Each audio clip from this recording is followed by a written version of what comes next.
Good evening, everyone, brothers and sisters. My name is Nicholas, for those who don't know me, and welcome to this evening's meditation evening, Zoom Collective.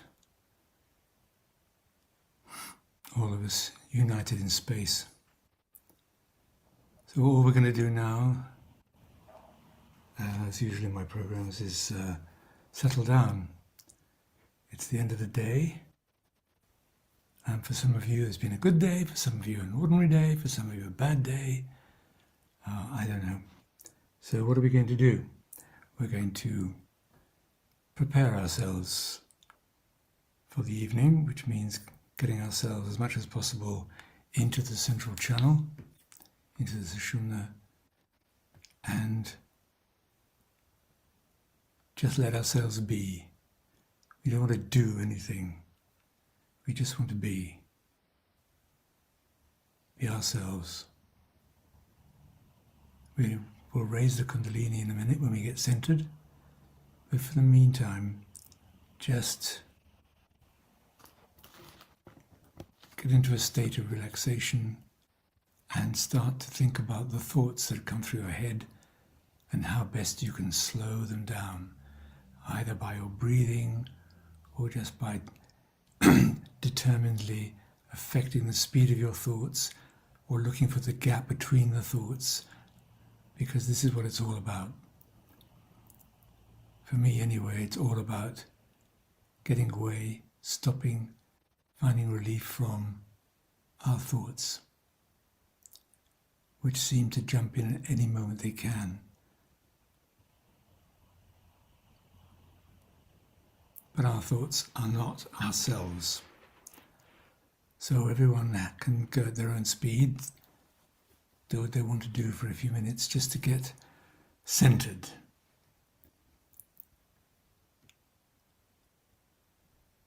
And you know what to do. If we feel too far on the right or too far on the left, then we can balance ourselves, which I'm sure you all know very well what to do. So use these moments to get ourselves settled. So I'm going to turn on the music again. We can close our eyes and just sit for a few minutes quietly.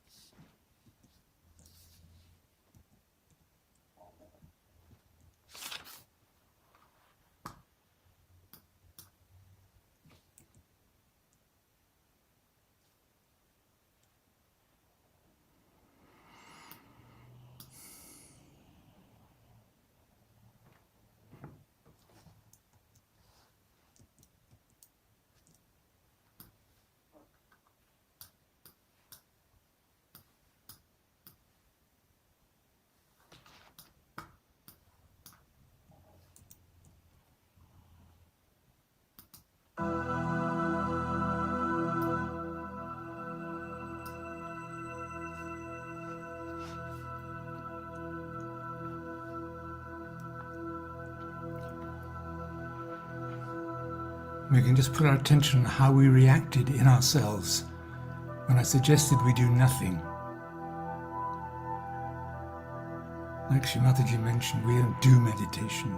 We should be in meditation actually all the time, in that state of thoughtless awareness, which is extremely difficult and which we'll do later.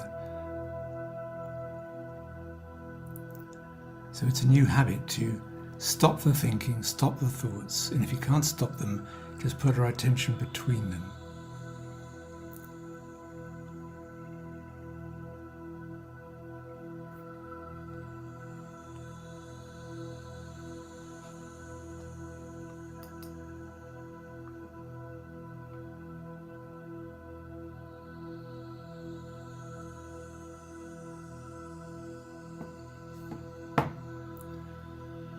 So you can check your breathing, see how slow and gentle you can make it. Check your body position, you're comfortable, relaxed.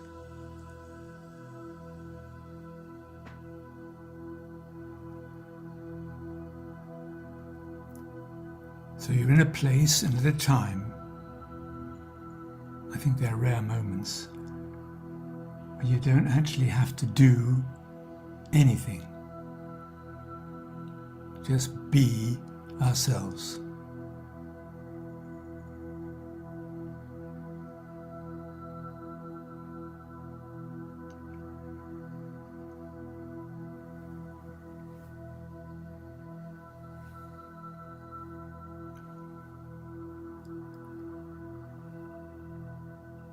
And we all know what the diagram of the nadis looks like, and that central channel, the Sushumna, is where we really need to be all the time.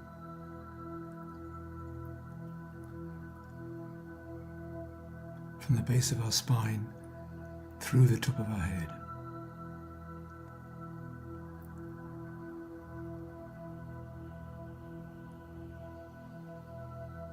So what we can do now together is raise our kundalinis up the Sushumna and put a bandana around us.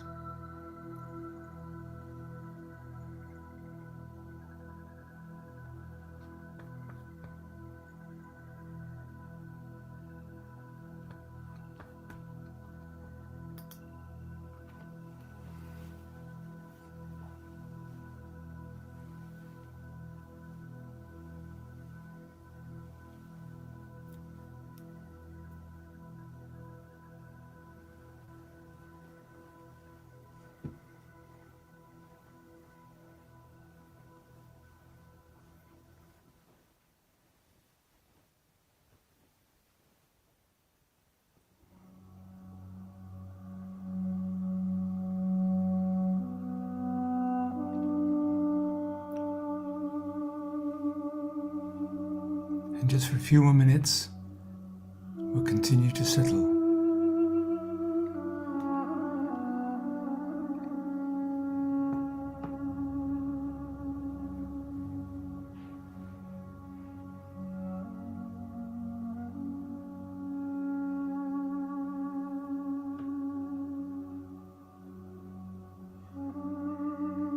It's very difficult, I think, for our minds not to do anything.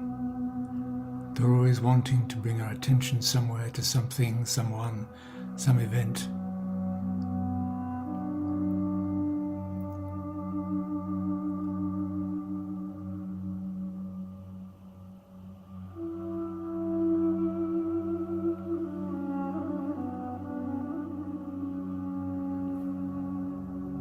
So see if we can just let our attention drift up to the top of the head, the Sushumna, the Sahasrara,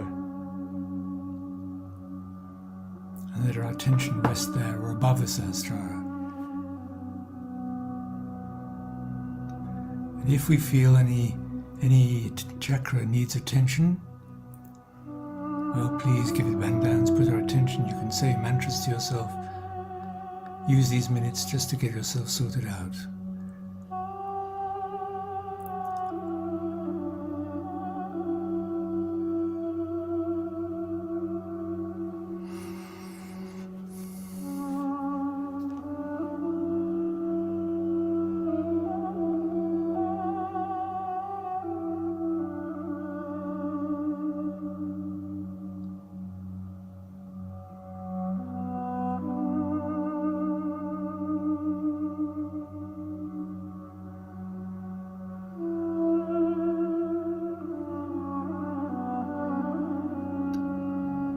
There above our heads, amazingly, and I think if we believe it, we can all join together in vibrations, in brain waves,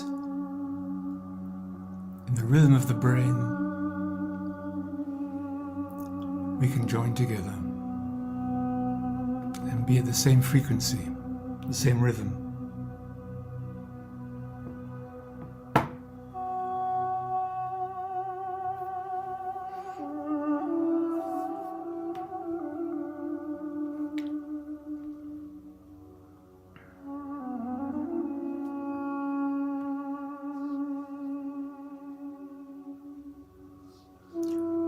Okay, so I hope we've been able to get centered now.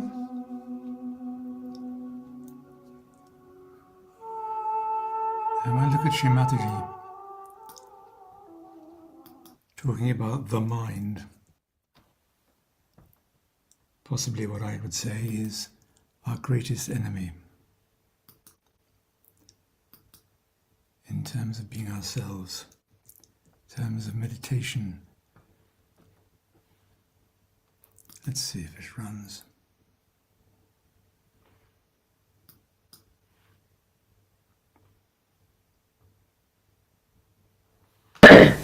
Today I am going to talk about the mind. People don't know what is this mind is. It is very easy to understand for Sahaja Yogis that we are the ones who react to everything that is outside. The reason is we have two horrible tendencies, one which is the ego, and another tendency is that we are being trained that, or we can call it the superego or the conditionings. So both the things, our ego and conditionings, are all the time acting outside. This reaction which is built in within us is just like bubbles in the ocean.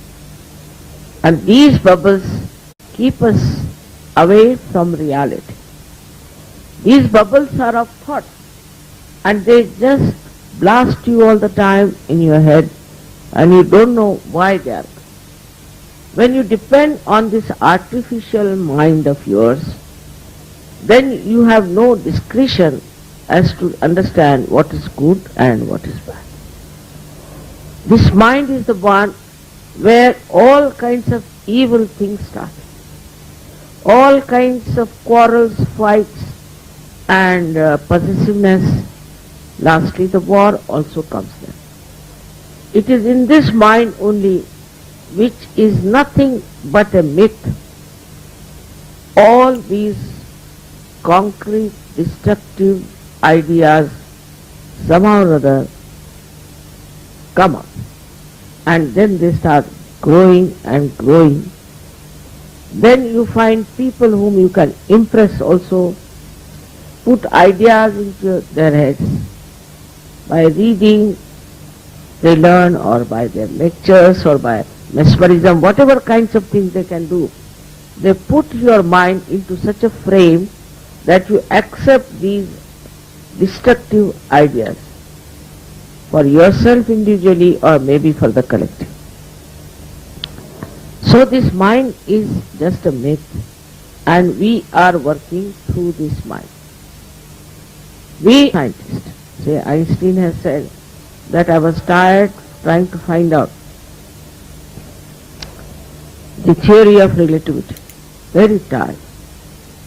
He had some concept, like all scientists take up some sort of a concept and they try to build up their research on that. And then I thought it's a wrong concept that I have. Sunday he said, I went into the garden, I said, let's try and play with the soap bubbles. He was playing with the soap bubbles like a small child. And suddenly from somewhere unknown, he says, the theory of relativity dawned upon me. Many scientists have said that they don't know from where they get this idea. From where did they get it? It has a special study now people are doing to find out how these scientists got these things. And in a very sahaj manner.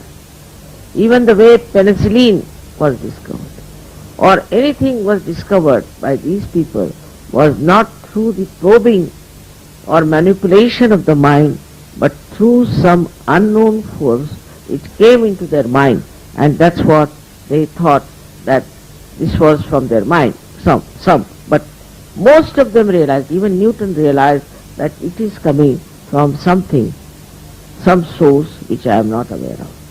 As Sahaja Yogis, you know, it is the source of the divine power which is all pervading the Param Chaitanya. You know, because you can feel it. You know it is there. But even when you know, you must know you have to go beyond your mind into thoughtless awareness minimum. Always I tell you meditate, because you should be in thoughtless awareness where you do not react. So what happens? You become a witness. You become the witness of the whole drama, of the whole scene. And you are absolutely at ease with yourself. No problem. And what you are doing, that you become an instrument of this Parama Chaitanya, of this all-pervading. You are just watching. You are a witness, and as watching everything, you realize that whatever you watch cannot react on you. But you know what it is. And this is what is the state in which you understand the reality of the whole situation. When you are in that state that you can give realizations to others, you can put them in connection with the divine power. But first of all, you must know how to become thoughtlessly aware. You have to go beyond this mind. And to go beyond this mind, the most helpful thing is Kundalini awake. Because she passes through your limbic area, pierces through your fontanelle bone area, and just takes you away, out, into the realm of reality. And the yoga takes place between your brain, I should say, your heart, with this all-pervading power. She's the one which connects. She's the one who does it. Many people are doing Sahaja, I know that. But it's difficult for them sometimes to get to meditation, to establish this thoughtless awareness, which is an extremely important state which you all should achieve. So many Sahajogis are there, and I'm happy to know that they are getting deeper and deeper. But as long as they are in the turmoil of their mind, they cannot focus. Now once your attention goes beyond the mind, only the Sahajogis will understand this point very clearly. When this mind goes beyond the thoughts, then the manipulation of the attention is very important. Then whatever you manipulate means you take this attention to this or to that or to that. You will be surprised how dynamic you become, how effective you become, and how knowledgeable you become. Because once you can take this attention to anything you want, immediately there is light on that issue, on that person, on that problem, and you see how it works out, how it helps. Third yogi in Sanskrit is very good at tatastha. Very good word, which I'll try to explain but cannot be really translated. Tatastha means the one who is standing on the shore.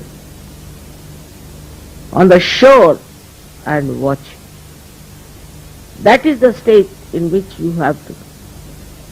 But as a result, you do not become a person who is not effective. You become extremely effective. If such people are there, you won't believe so many things can happen. Wars can stop. Peace can spread. People who are evil will be exposed. In Sahaja Yoga, you have said, Mother, there have been lots of miracles with your attention or something like that. I agree. But your attention also is quite capable of doing things which normal people can't. Because now your attention is purified, firstly, and secondly, it is manipulated with the divine power and is manifesting its powers.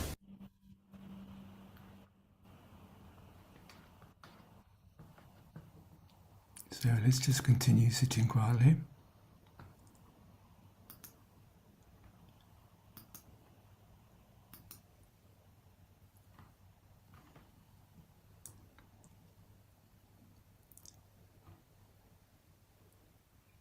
So really, what I would like to, the aim of this meeting, as usual, is to reach that state of thoughtless awareness.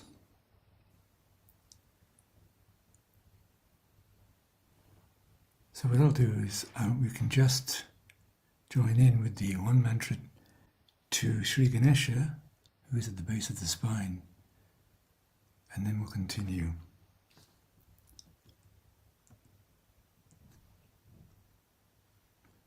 Just bear with me and I'll play it.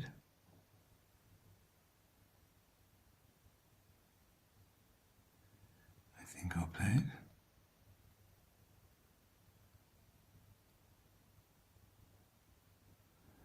If I can find it. There we are.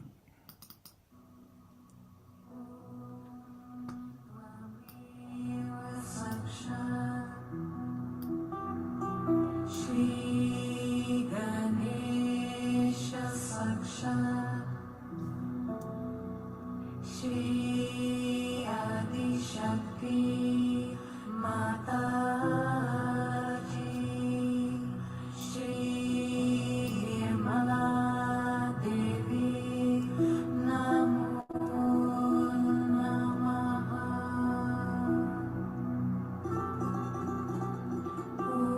Om Tvameva Sakshat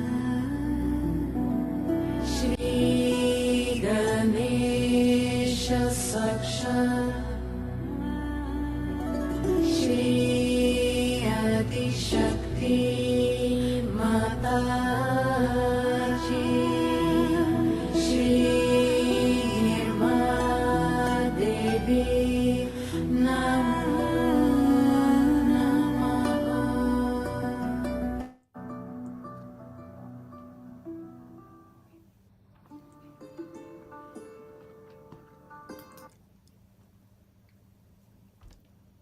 So we're going to aim, there should be an aim, but to take advantage of our gathering today. There are two things inside yoga we have to really do. One is put our attention outside, giving a realization to as many as possible, having meetings, relating between each other. There's a lot of doing, but also we have to look inside, as Shimaji called it, introspection, and to become the spirit. I mean, it's easy to say, I am the spirit, I'm not my thoughts, I'm not my body, etc. But actually to do it, I think, is a different question. And Shimaji called the mind a myth, and yet that myth seems very solid sometimes. And keeps us from reality, which we can only get actually in silence, when we become ourselves. I read somewhere that the ego doesn't know, and this little voice inside our heads actually knows nothing. And it's always curious, it always wants to try and find out things, but it doesn't actually know anything. And it has no discretion, as Shimaji said. So please, you probably have many meetings where you put your attention on your chakras, on vibrations, on deities, on mantras, but tonight, really, let's take advantage of being in silence, which is the most powerful thing of all. Because in that silence, we have the opportunity to be ourselves, our spirit, and not what that little voice says we are. So what I'll do is just play a little bit of music at the beginning, and then I'll just stop it. And if we can sit in silence, quietly,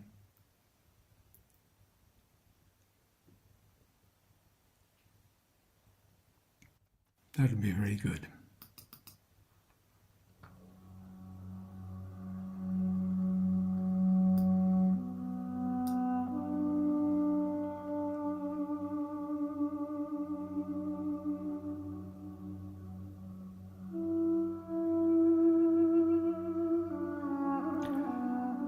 We really have to be like warriors to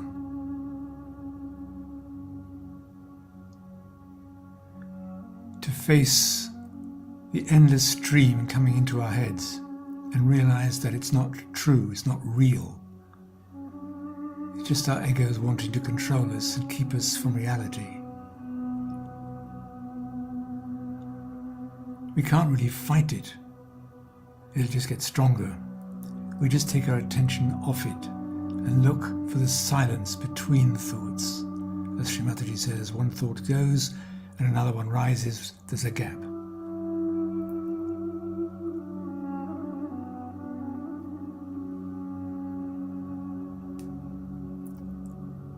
And that gap leads us into reality, the reality of ourselves.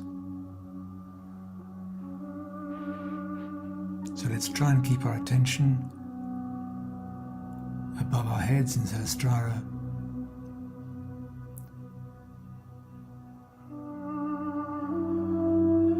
And once again, do nothing, be nothing.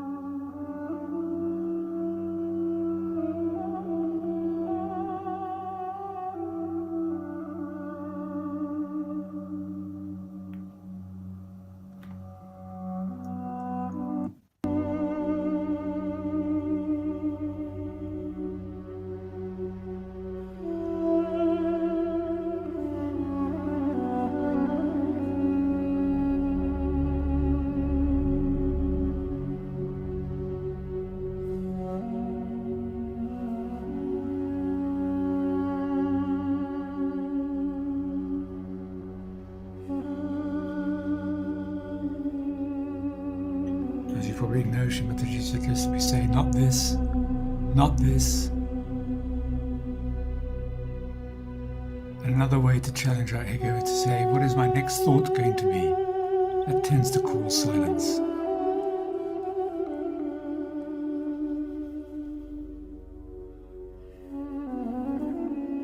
Because the essence of ourselves is not this little voice in our heads, but it's endless chatter.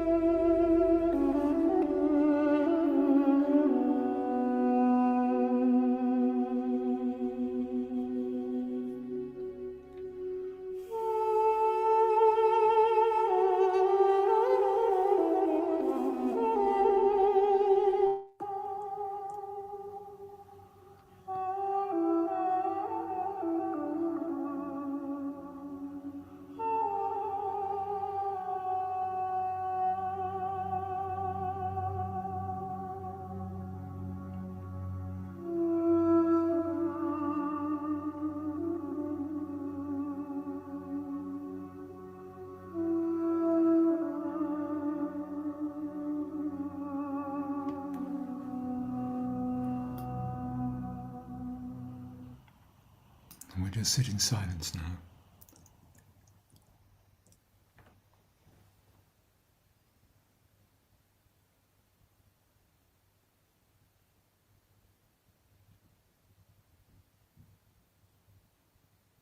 And if you're wondering why silence, because it does not engage our Vishuddhi chakra, it does not engage any of our senses.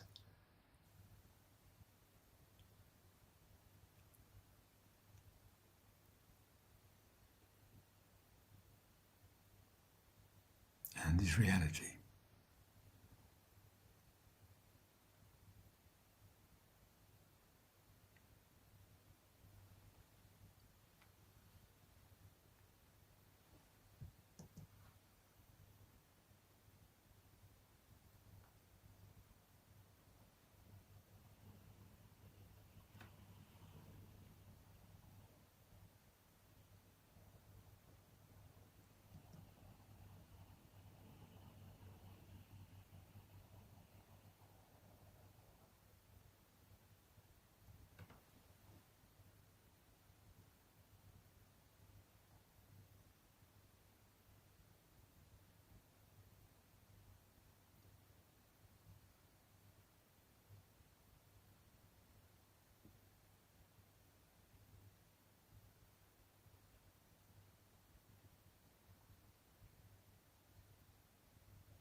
And in this state of silence, we can watch or listen to our thoughts, like Mataji says, as a witness, but not be dragged along by them, not be owned by them, not be guided by them.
This silence can help us become truly sahaj, meaning spontaneous.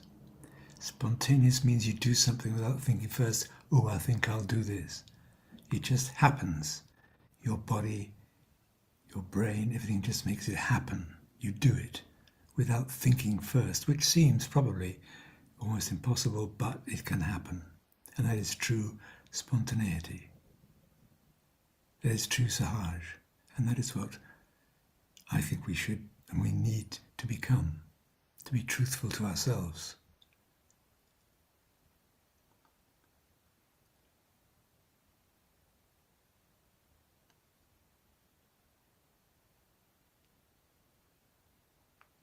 We don't think about what we're going to do or say, we just do it and it's going to be right.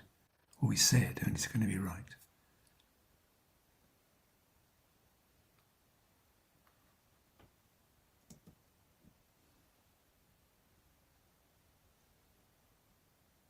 So let's just check that our attention is above our heads again.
it's very compelling and very easy to believe that our thoughts are real and there are us, but they are not us. They are not ourselves, and nothing to do with our spirit, our true self. And maybe we think if our thoughts stop, who am I? Yes, that who will disappear. And the real self emerges.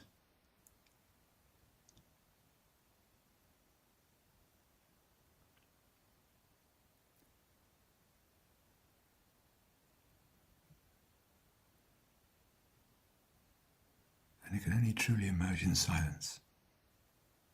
So we'll just continue a little longer, please.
So we could now raise our kundalinis again and put ourselves in bandhan.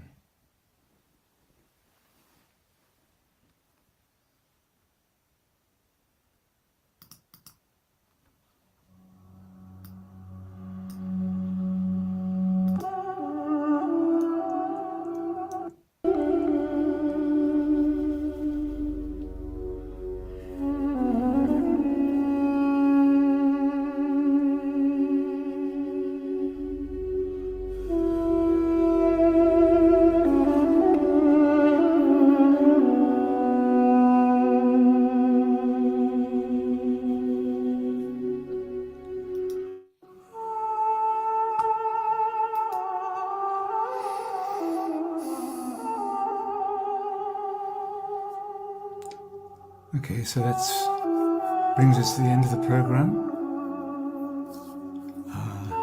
Thank you for joining me and letting us share our vibrations and helping each other, hopefully, into a state of thoughtless awareness, even for a few seconds. It's just a habit to get into and defeat that endlessly chattering mind. So, I wish you all very well, and a lovely night, and a splendid rest of your life. So, from me, good night. Jai Shri Mataji.